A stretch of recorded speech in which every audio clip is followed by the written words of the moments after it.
জমদুৱাৰ জাগ্ৰত কালী মন্দিৰত চুৰি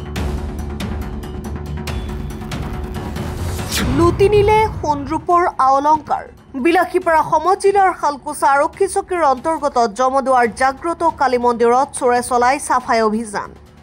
যোৱা 3 জুনৰ নিশা চোৰে বৃহৎ পৰিমাণৰ সোণৰূপৰ আলংকাৰ লুট কৰি লৈ যোৱা ঘটনাই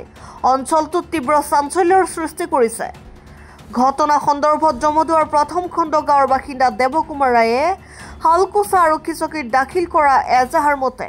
নিশাৰ সময়ত চোৰে জমদুৱাৰ কালী মন্দিৰৰ খিৰিকী ভাঙি ভিতৰত প্ৰৱেশ কৰি 2 তোলা ওজনৰ সোণৰ নেকলেছ ৰূপৰ 40 তোলাৰ ৰূপৰ নেকলেছ ৰূপৰ ত্ৰিশূল 2 কিলোগ্ৰাম ওজনৰ পিতলৰ চাকি আদি লুট কৰি লৈ যায়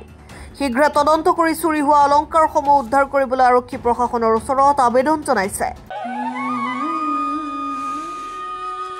CTC আৰু অৰ্থডক্স চাহৰ অপূৰ্ব সংমিশ্ৰণ দিহিং পাটকাই চাহ ইয়াৰ প্ৰতিটো চুমুকত আছে আমেজ ভৰা সতেজতা সেয়েহে মোৰ একমাত্ৰ চইচ দিহিং পাটকাই কৰক চাই অসম আৰু অসমীয়াৰ গৌৰৱ আপোনাৰ দিনটো সতেজ কৰক দিহিং পাটকাই চাহেৰে ধুবুৰী জিলাৰ অন্তৰ্গত চাপৰ ৰাজচক্ৰৰ ভিতৰত আমাৰ এইখন জমদুৱাৰ গাঁও এই গাঁৱত আমাৰ মন্দিৰত আমাৰ উপাসনাস্থলীত এক দুষ্কৃতিকাৰীয়ে